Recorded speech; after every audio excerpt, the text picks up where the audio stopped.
Hello dear all, welcome back to the Indian Institute of Studies and Services where you study, succeed and serve. So dear all, this edition is on phonetics. That is one of the most important elements of linguistic studies or the study of languages. So what is phonetics? Phonetics is the science of the study or the mechanism of the study of first the formation or the production, second the transmission, and third the reception of sound. So while we are discussing phonetics here, we all now can understand that we are talking about the verbal communication here, right? Because we are talking about the sound that is produced by our vocal cord in order to form, okay, or in order to contribute to the formation of certain meaningful words, right? So while we talk about phonetics, we are not talking about meaningful or meaningless words or sounds or anything like that, okay? So anything that is produced through your vocal cord is called a sound, right?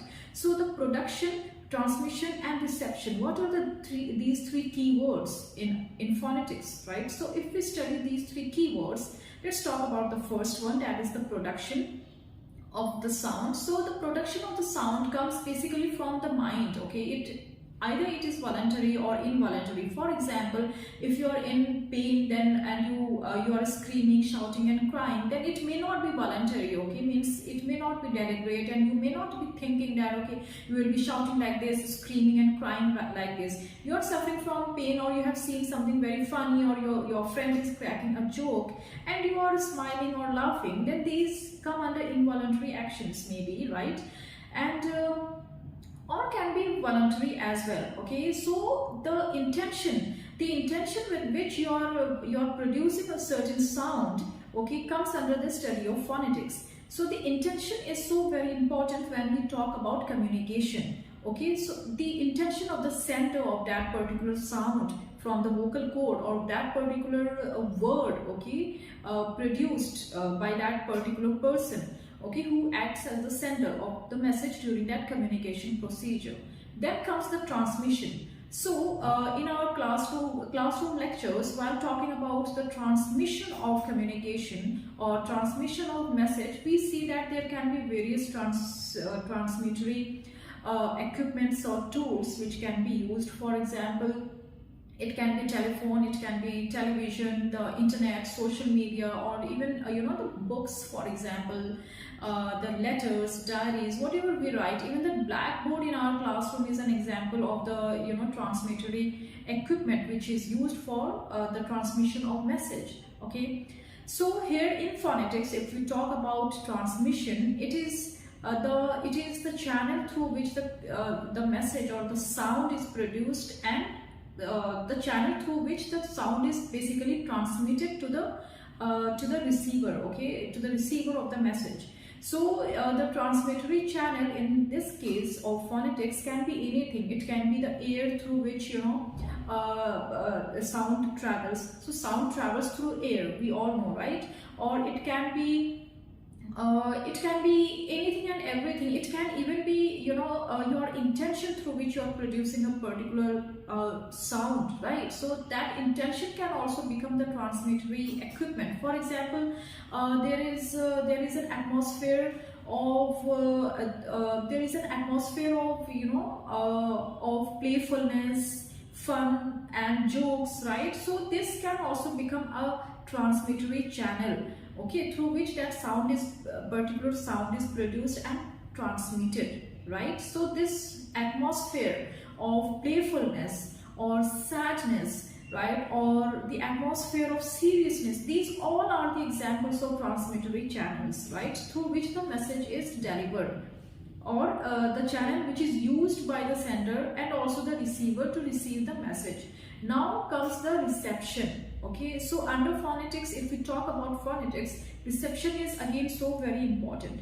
Remember in previous editions and even in our classroom lectures, we have talked about cultural communication or cultural linguistics. So culture is also so very much important a part of phonetics. How?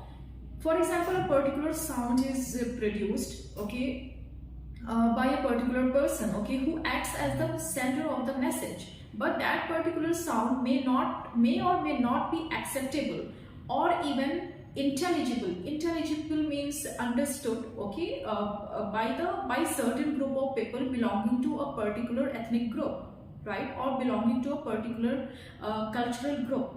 For example, you use the word diligent, okay.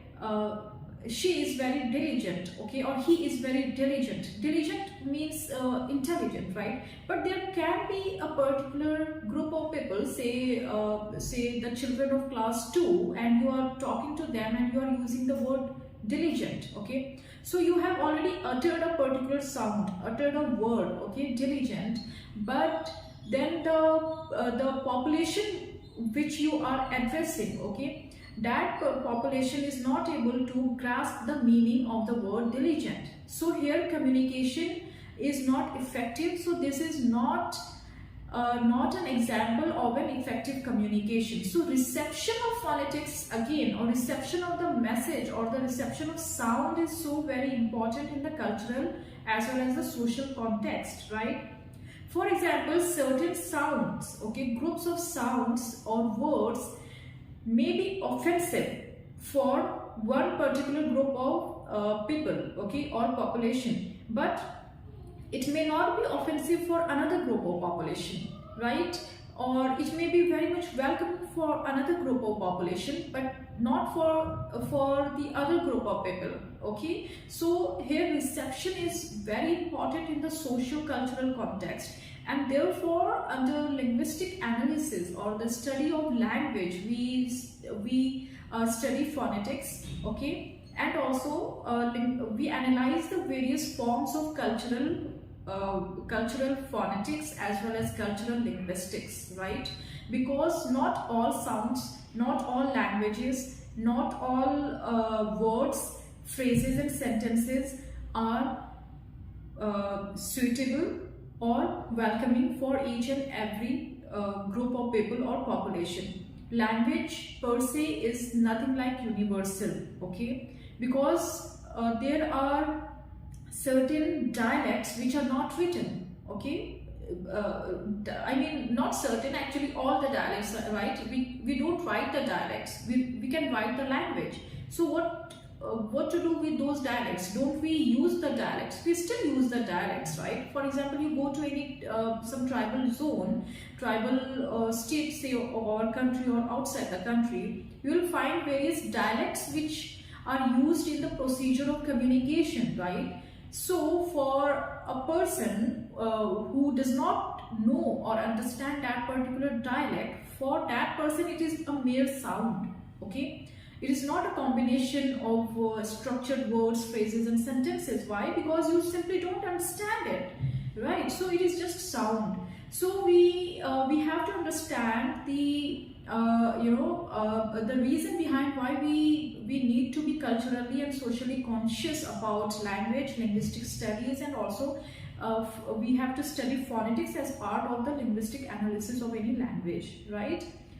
Now we were supposed to talk about monophthongs and diphthongs, what they are, because they are so very important parts of linguistics as well as phonetics. So in the next edition, we will be talking about monophthongs, diphthongs and triphthongs. So these, these three thongs, as we say, are so very important thongs. They mean tongue in Greek language, or sound in other ancient languages, okay.